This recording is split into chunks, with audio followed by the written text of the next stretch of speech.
aspetta, adesso la ridico un attimo meglio.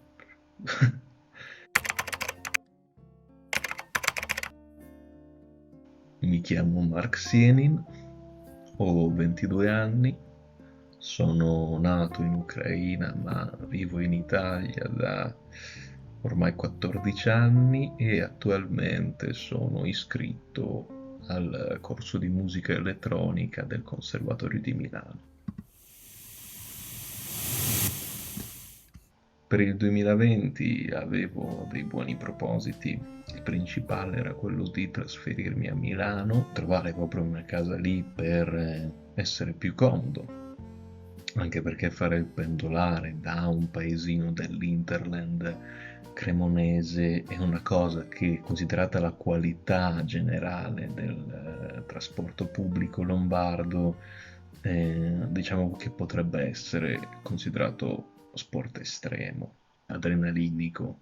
Quindi volevo trovare casa a Milano, cosa che fortunatamente poi non feci, considerata la situazione attuale, perché non so come effettivamente avrei potuto vivere, dato che le assunzioni probabilmente sono ai minimi storici da molto tempo e i prezzi del mercato immobiliare milanese sono indicibili, decisamente poco accessibili per uno studente.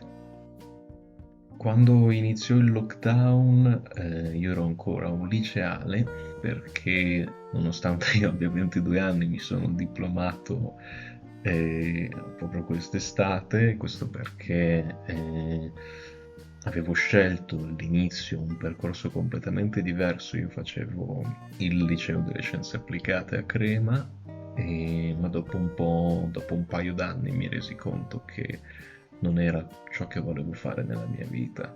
Decisi di cambiare e ricominciare da capo e quindi andai al liceo musicale, ma anche perché più che altro temevo di rimanere col rimorso a vita del poterlo fare e non averlo fatto.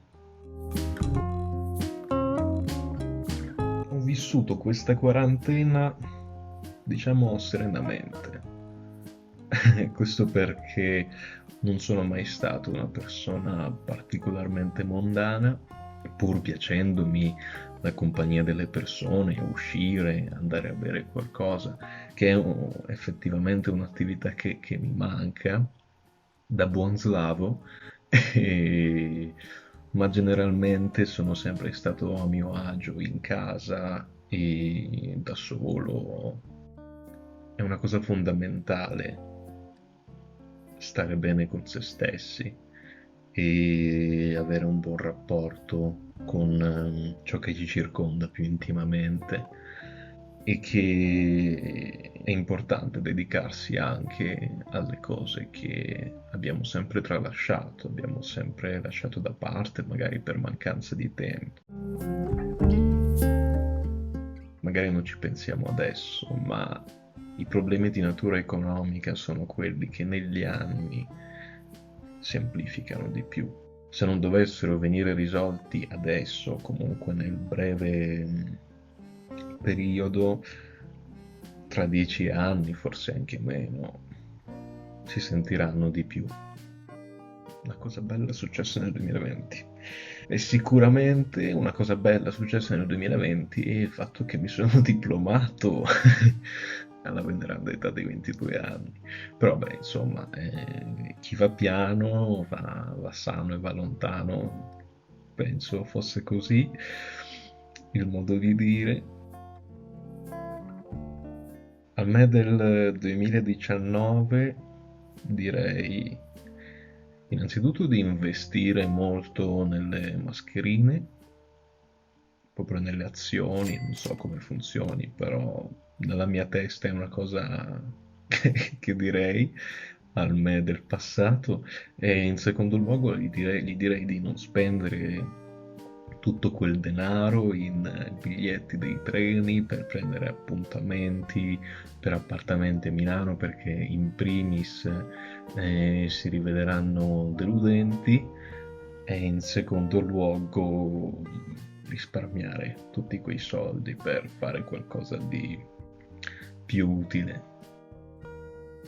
Per il 2021 sinceramente non saprei quali sono i miei obiettivi. Mi mette ansia mettermi degli obiettivi. Cioè, mi piace fantasticare, mi piace proiettarmi nel futuro, ma quando cerco di mettere dei paletti, dei limiti a questo futuro ipotetico, è una cosa che inevitabilmente mi mette ansia. Quindi non saprei. Sicuramente continuare il conservatorio, magari se calano i prezzi trovare una casa a Milano. Che altro? Non lo so. È inutile rammaricarsi, essere tristi per qualcosa che non è assolutamente in nostro potere cambiare, per una cosa su cui noi non abbiamo nessun potere. È solo un dispendio inutile di energie e ci fa solo sangue amaro, sangue marcio e non risolve niente. Quindi spesso, forse spesso no, ma a volte la cosa più importante, la cosa più utile che possiamo fare per noi stessi è accettare le cose così come arrivano. Non dico di accettare passivamente la realtà, ma di viverla con serenità, qualsiasi sia la sua natura. Insomma, questo è quanto.